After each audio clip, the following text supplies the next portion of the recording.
উনি বলতেন নিশ্চয়ই হবে, আল্লাহ গফুরুর রহিম, আপনি এখনই তওবা করুন যে আমি সবকিছু পরিত্যাগ করলাম। তার বাড়ি হুগলি জেলার আঙারসন গ্রামে।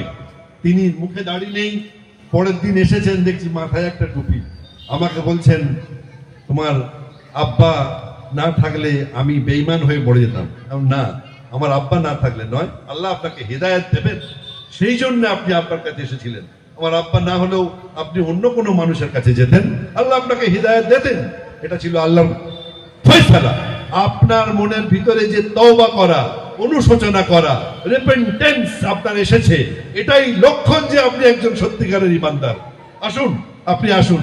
তখন আব্বা বললেন ঠিক আছে, আপনি আজ থেকে সব ভুলে যান, আপনি একটা কাজ করবেন। বলে কি কাজ করতে হবে? ভাই আমার চা, ভাই সরি, মাদ্রাসার নাম জামিয়া ইসলামিয়া মদিনাতুল উলুম, যাকে লোকে বলে মেমারি মাদ্রাসা।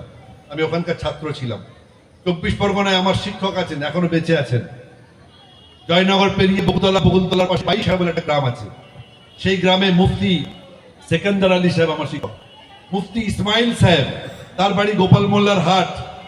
গোপাল মোল্লার হাটে মুফতি ইসমাইল সাহেব, তিনি আমার শিক্ষক ছিলেন। পৃথিবীতে বহু মানুষ আমার শিক্ষক ছিলেন, যারা ভারতের এবং ভারতের বাইরে। আলিগড়ে একজন বিখ্যাত মানুষ মাওলানা জিয়াউদ্দিন সাহেব, তিনি মেমারি এসেছিলেন উর্দুতে ট্রান্সলেট।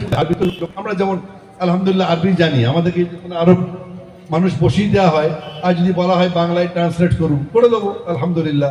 উর্দুতে করুন, করে দেবো।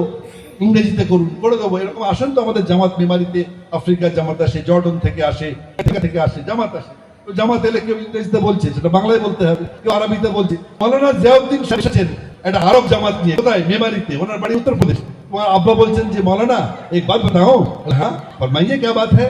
आप मदरसा के कौन है? बोले मैं तो सेक्रेटरी हूँ, मुहतमिम हूँ। अच्छा मैं आपसे एक दरखास्त करता हूँ। क्या दरखास्त है? आप यहाँ की उस्ताद मोहतरम बन जाइए। अरे ये तो हमें मशवरा करना पड़ेगा, निजामुद्दीन जाना पड़ेगा। बोले ठीक है, आप मशवरा कर लीजिए, कोई बात नहीं है। आप उत्तर प्रदेश के हैं, यूपी के हैं, और खासतौर पर आप अलीगढ़ के हैं, तो आप बंगाल में थोड़ा सा जो है दिन की खिदमत कीजिए। तो बोले उन्हीं আবার নিজামুদ্দিনের চিঠি লিখলেন।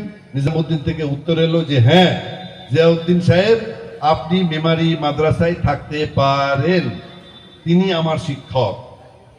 প্রত্যেকের কাছে আমি শিখেছি। কি কি শিখেছি বলতে গেলে সারা রাত পেরিয়ে যাবে। আমি ডক্টর গোলাম ইয়াজদানির কথা বলছিলাম। গোলাম ইয়াজদানির কাছে ফিরে যাই।